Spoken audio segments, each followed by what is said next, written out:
I woke up this morning to the sound of ice pellets tapping against my bedroom window like tiny, impatient fingers.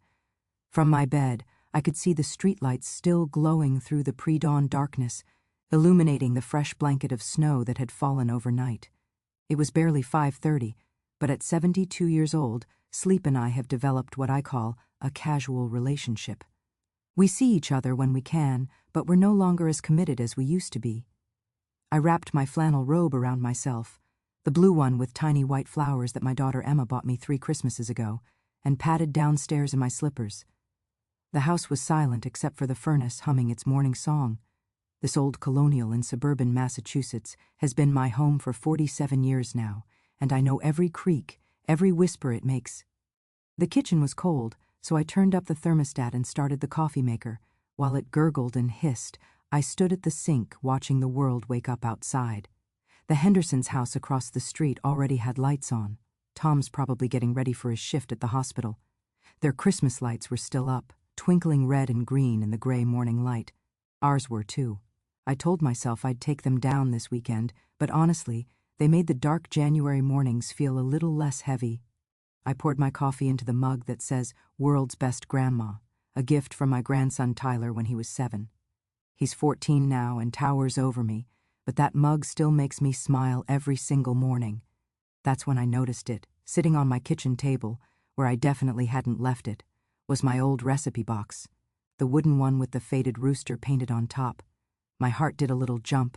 I hadn't seen that box in probably 5 years, maybe longer. I set down my coffee and approached it slowly, like it might vanish if I moved too fast. The wood was dusty, and when I lifted the lid, the familiar smell of old paper and pencil lead and something indefinably my grandmother, that is, drifted up. My hands were shaking as I pulled out the first card, handwritten in my mother's looping cursive, chocolate chip cookies, the real recipe. I had to sit down. "Mom, you're up early." I nearly jumped out of my skin. Emma stood in the kitchen doorway, her coat still on, cheeks pink from the cold. "Good Lord, Emma, you scared me half to death. What are you doing here at this hour?" She smiled, that knowing smile daughters give their mothers when they've done something they think is clever. "I have a key, remember? I wanted to drop off some groceries before work. The roads are pretty bad and I didn't want you driving to the store today." She paused, looking at me more carefully. "Mom, are you crying?" I touched my face. Sure enough, it was wet. "I'm fine, honey, I gestured at the recipe box. "Where did you find this?" Emma unwound her scarf and came to sit beside me. "It was in the back of the hall closet on that top shelf. I was looking for your extra blankets last week when I stayed over during the storm, and I saw it up there. I thought you might want it down here where you could actually use it." "I've been looking for this box for years," I whispered. "I thought I'd lost it in the move when we cleaned out the attic." Emma squeezed my hand. "Well, now it's found. What's so special about it? I mean, besides the recipes?" How could I explain? This box was my mother's, and before that, my grandmother's. These weren't just recipes, they were tiny paper time machines. "Every card in here tells a story," I said, shuffling through them. "Look, this one for apple pie. Your grandmother made this every Thanksgiving. And this one for her potato soup. She made that the winter your Uncle Jack had pneumonia. She sat by his bed for 3 days, bringing him bowls of this soup." I pulled out another card. "And this, oh my God, this is the recipe for her famous cinnamon. And rolls." "The ones you used to make us?" Emma's eyes lit up. "I thought I remembered it, but I never got them quite right without the card. There were special tricks written on the back. See? Let dough rest exactly 18 minutes, and butter must be room temperature, not soft, not cold." Emma laughed. "Grandma was very particular. She had to be. She raised 5 children during the Depression. Every ingredient mattered. Every meal had to count." I ran my finger over my mother's handwriting. "You know what I just realized? January 3rd, today. This is the anniversary of the day she taught me to make these rolls. I was 16 years old. We had a snow day from school, and she said, 'Mary Catherine, today you learn the secret.' What was the secret? Patience and love. She said both had to be kneaded into the dough or they'd never rise right." I looked up at my daughter. "I think I need to make these today. Would you like to help?" Emma checked her watch and bit her lip.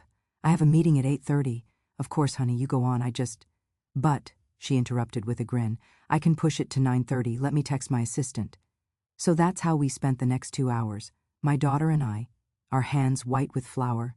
the kitchen warm and smelling of yeast and cinnamon. I told her stories I hadn't thought about in decades, about my grandmother who came from Ireland with nothing but a suitcase and hope, about my mother who worked 3 jobs to send me to college, about the day I met Emma's father at a church social and knew immediately I'd marry him. "You never told me it was love at first sight," Emma said, rolling out dough. "It wasn't. It was love at first conversation. We talked about books for 3 hours straight. Everyone else went home and we just sat there talking. The pastor had to kick us out so he could lock up." Emma was quiet for a moment, shaping roles. "Jake and I don't talk like that anymore. We just manage schedules and argue about Tyler's screen time." My heart ached for her. 20 years of marriage, and somewhere along the way they'd lost their conversation. "It happens," I said gently. "Life gets loud. You have to make time for the quiet talking. Your father and I, we had a rule. Every Sunday morning, coffee together before church. No kids allowed, no talk about bills or repairs, just us talking about anything else. Books, dreams, silly memories." Did it work? For 43 years until he passed, I still have coffee by myself on Sunday mornings, and I talk to him anyway. He doesn't answer, obviously, but somehow it still helps. We put the rolls in to bake, and Emma cleaned up while I washed my hands. That's when I saw her wipe her eyes. "Mom," she said quietly, "Jake and I are in counseling. I didn't want to tell you and worry you, but we've been struggling, this past year especially." I dried my hands and pulled her into a hug. "Oh, sweetheart, marriage is hard work, the hardest work, but you're doing the right thing fighting for it. What if it's not enough? Then you'll know you tried everything. But Emma, I've seen the way that man looks at you when you're not watching. He's still in there. You both just need to find your way back to the conversation." The timer dinged. The rolls were perfect, golden and fragrant, and exactly as I remembered them. Emma had to rush off to work, but she took 4 rolls wrapped in foil. "For Jake and Tyler," she said, "and for me to eat in the car because I'm weak." After she left, I sat at my kitchen table with my coffee and my recipe box and 1 warm cinnamon roll. The house was quiet again, but it felt different. Fuller somehow. I pulled out more cards, reading each one. There were probably 80 or 90 recipes in this box, spanning 3 generations. Some cards were in my grandmother's shaky handwriting, some in my mother's perfect cursive, and a few in my own younger hand, back when I still dotted my I's with little circles. But then I found something else. At the very bottom of the box, tucked under a card for Irish soda bread, was a folded piece of paper I didn't recognize. The paper was old, yellowed, but the handwriting looked recent. Not recent, but not ancient either. I unfolded it with trembling fingers. It was dated January 3rd, 1982, 44 years ago exactly. The handwriting was my mother's, but I'd never seen this before. "To my Mary Catherine, if you're reading this, it means you found the box again. I hid it somewhere you'd only find when you needed it. That's the thing about recipes, sweetheart. They find you when you need them most. I'm writing this on the anniversary of teaching you the cinnamon rolls. You're 28 now, with a baby daughter of your own. I watched you with Emma today, and I saw myself with you. I saw your grandmother with me. This is what we passed down, not just flour and sugar, but patience and love and the knowledge that nothing worth having comes easy. Someday, when life feels hard or lonely or when you've lost your way, open this box. Remember that you come from strong women who knew how to weather storms. We kneaded our worries into bread and our hopes into pies. We measured out love by the cupful and served it warm.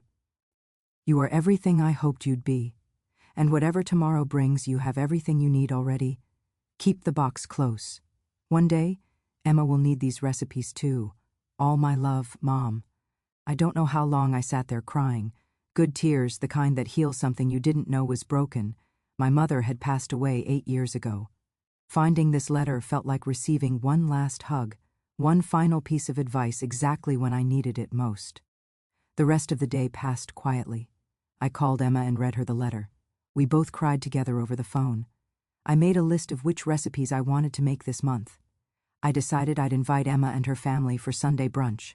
I'd make the cinnamon rolls and maybe the potato soup. As evening fell and the streetlights came on again, I sat in my living room with the recipe box on my lap. I pulled out a blank index card and my favorite pen. January 3rd, 2026, I wrote. "Today I taught Emma about patience and love. She's fighting for her marriage, and I'm so proud of her. The rolls turned out perfect. Mom was right. The recipes find you when you need them. I added it to the box. Someday maybe Emma would find it, or Tyler, or great-grandchildren I haven't met yet. But as I closed the lid on that old wooden box with the faded rooster, I realized something. My mother had written that letter 44 years ago, but she'd dated it for today, somehow knowing or hoping that I'd find it on this exact anniversary. How had the box ended up in the closet? Had I put it there and forgotten, or had someone else? And if Emma found it last week, why had she waited until today to bring it down? I looked at the box again, really looked at it. There, barely visible in the wood grain, carved tiny and neat near the bottom corner, were initials I'd never noticed before, MK, my grandmother's maiden name initials, and beneath them, fresher, lighter, RC, my mother's, and beneath those, barely scratched in like someone had done it recently, EM, Emma. My breath caught.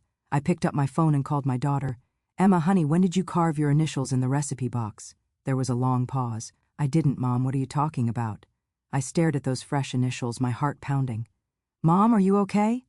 I'm fine, I whispered. I'm perfect. I'll call you back. But I didn't call her back.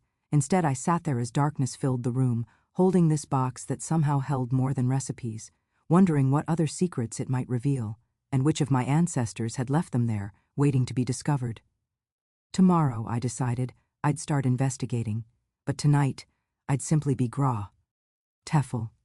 Outside, the snow continued to fall, silent and steady, covering everything in white like a blank page waiting for a new story, and somewhere in this house I was certain there were more mysteries waiting to be found.